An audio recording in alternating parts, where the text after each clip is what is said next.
Piracy and armed robbery of ships in Asia have gone up by almost 20%. The ReCAAP Information Centre, a regional anti-piracy agreement, says the latest data reveals the pandemic is leaving coastal communities financially strapped. The economic hardships caused by the COVID-19 to coastal communities could lead to more people resorting to sea robberies. It is also possible that prolonged work of crew on board ships because of difficulty of crew change causes fatigue to the crew and may reduce their vigilance.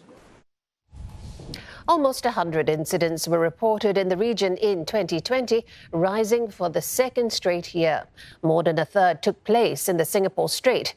ReCAAP says despite the increase, the nature of the incidents was largely moderate. About three-quarters involved unarmed perpetrators, with the crew left unharmed.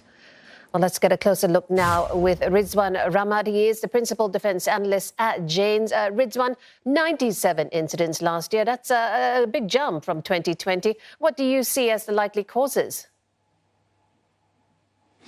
Well, one of the reasons that has been put forward is the fact that the COVID-19 pandemic has caused a lot of economic hardships across the region.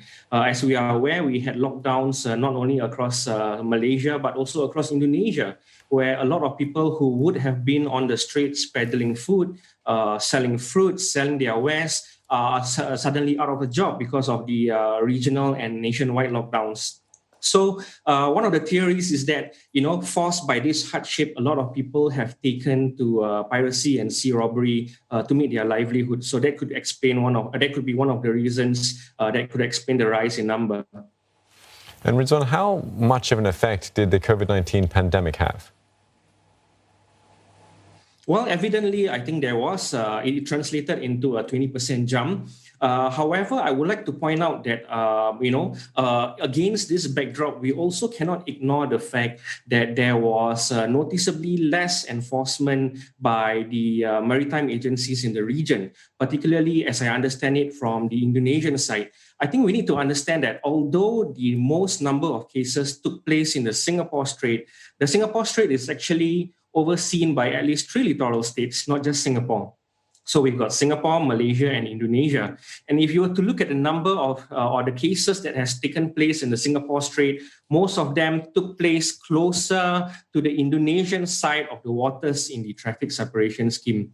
So one of the theories that I have put forward is this: the armada or the fleet that is in charge of security in the Singapore Strait, the Indonesian fleet, is also in charge of security in the South China Sea. And I have explained previously, Indonesia is facing a lot of challenges in the South China Sea, not less from Chinese fishing vessels, but also Vietnamese fishing vessels that are said to be fishing there illegally. So if I was the commander of an Indonesian armada in charge of security, where will I be deploying my resources? To the Singapore Strait or to the South China Sea, where I'm facing existential threats? I think the answer is quite obvious. Ridzwan, earlier we talked about 97 cases last year, a jump from 2019, not 2020.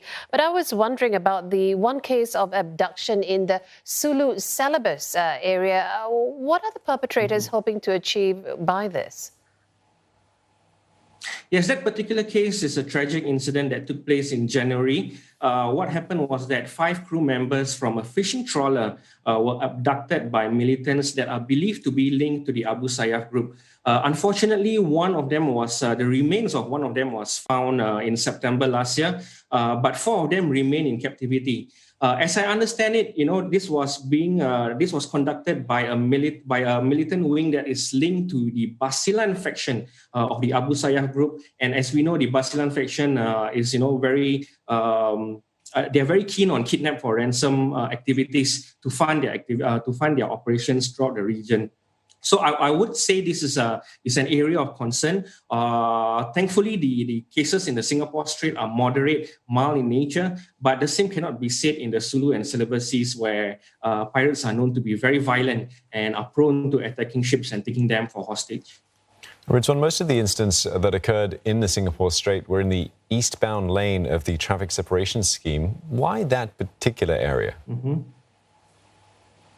Yeah, so to give you a context, the Singapore Strait has about 1,000 to 2,000 vessels every single day. So number one, ships that enter this region will need to slow down to an acceptable speed. And this presents ample opportunity for pirates, especially against ships with very low freeboards. But that particular area of this traffic separation scheme is closer to the areas patrolled by the Indonesian Navy.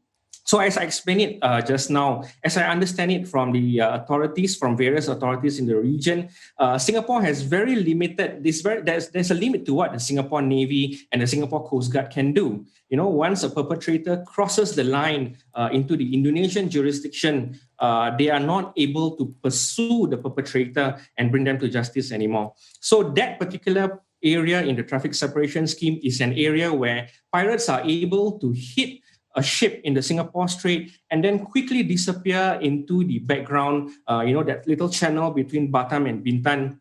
And there is nothing that the Police Coast Guard or the Singapore Navy can do. We still need a lot of cooperation from the Indonesian authorities. And I think this is an area where we need to work upon. Yeah, that leads to the next question. It's not a one-country job.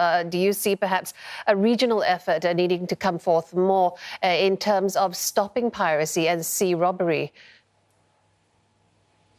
No, that is extremely tricky. So what we are having today is this thing called coordinated patrol instead of a joint patrol. So the difference is that a joint patrol will be what is being adopted in the Somalia Indian Ocean region, where navies of multi-countries come together under a single command and they conduct patrols as a unified response. That is extremely and politically very sensitive in this part of the world, because of our historical baggage, because of the outstanding disputes, maritime territorial disputes between all the countries. I don't think there will come a point of time where a regional country like Indonesia or Malaysia would allow their vessels to come under the command of a Singapore commander, for example. So that kind of political difficulties is preventing a unified response such as what is being seen in the waters of Somalia. And I think, this kind of political difficulties will prevent the implementation of an effective anti-piracy response in the region. Ridzwan Rahmat, thank you very much for that. Ridzwan was the Principal Defence Analyst at Janes.